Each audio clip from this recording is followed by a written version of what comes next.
Hello everyone, I'm William, and today we're going to be talking about Unity tutorials in C Sharp, and this is the fourth tutorial. And today we're going to be talking about how to make loops. Now, I assume you can make your own script by now, and let's get started. So in the start function, what we're going to do is we're going to try something. Let's say we want to repeat this count multiple times, and we want to print something out. So let's do it manually. Print the value of count is plus count. Let's do count plus plus, which is equivalent to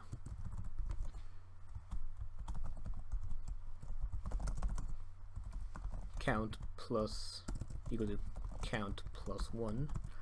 And then let's say we want to do this multiple times. So it gets very repetitive. I mean, it works. It definitely works. However, it's not a very effective way to do this, but there is a better way. So in essence, what you should be doing is you can do while loops, for example. So here's an example of while loop. While count is less than 20, print the value of count is plus count. Then we're going to do count. We're going to increment count each time. And so let's head back to our console and let's see what happens when we press play. As you can see, count is printed 20 times, starting at 0 and going all the way to 20. I mean to 19 because it's less than 20. So once it reaches 20, it stops running. So this is while this condition is true. So while count is less than 20, then we're going to run whatever's in here, and then we're going to increment whatever's in the statement. Now you don't have to do this. Well, actually you do, because if you don't do this, what's going to happen is let me just say basic while loop. What's going to happen is, here's another way to write a comment. You do /*/ a comment multiple lines of code, but if you do this, while count is greater than -10, I mean less than -10,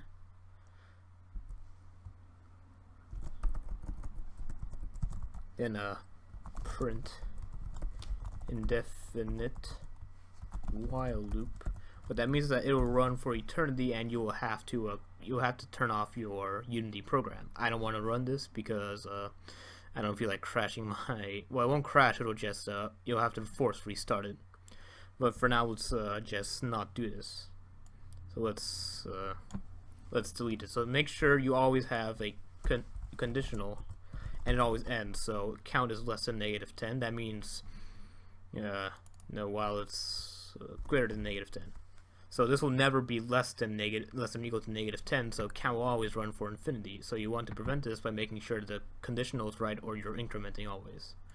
So let's delete this and continue with another type of while loop.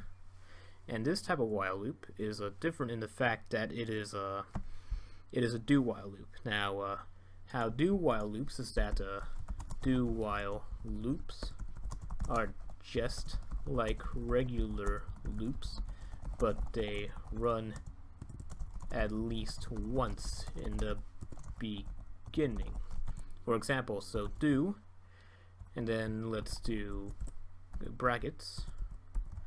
So do print, we'll just copy this. The value of count is count, and then let's set here while count is less than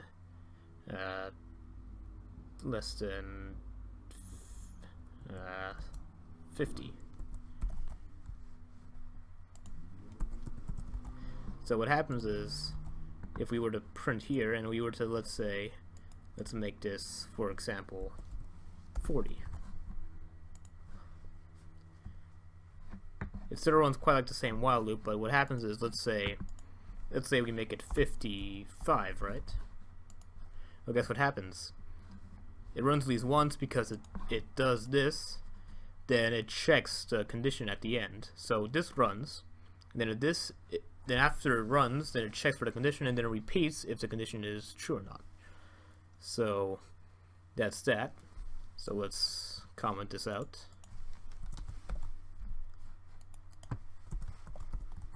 Okay, let's work on something else. Let's do an entirely different loop style, but it's very similar to the while loop. In fact, you can use while or for,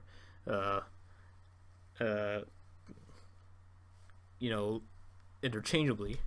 But let's do this. So for int I is equal to 0, I is less than count, and I plus plus. So what this does is you set a value to whatever you want it to. So in this case, we set int I to 0. And then this is the condition, so while I is less than count, so while I is less than 10 or 50, then we increment I periodically. And what we do is we just print out. So we don't have to put a conditional, and we don't have to put an incrementer inside the loop. It just runs here. And so let's run this.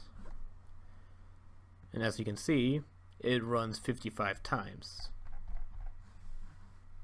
Oh wait. That's odd. So alright, because we have to put I instead of count. Sorry, my mistake. Now let's run it. And as you look, I is 0, and then it goes all the way to count. -1, of course. And so that's how that works. And so the question may be, when do you use for loops and when do you use while loops? Well, this is how it works. If use for while loops, if you don't know how many times a condition will run. So let's say you want someone to play a game, right? Then you don't know how long they're going to play it for. Then you do a while loop to check the while loop to check how long they'll play it for. And use a for loop if you know how many times a condition will run. So if you know it's going to run for, let's say, 10 times, like if you're for each value in an array and you have 10 values in the array and you know there's 10 values, then I would run a for loop 10 times. Of course, you don't have to follow this rule. I mean, this isn't even a rule, because you can use while loops or for loops however you please. But I prefer for loops because I think they're more effective, because you set everything in the beginning. But it's entirely up to you, of course.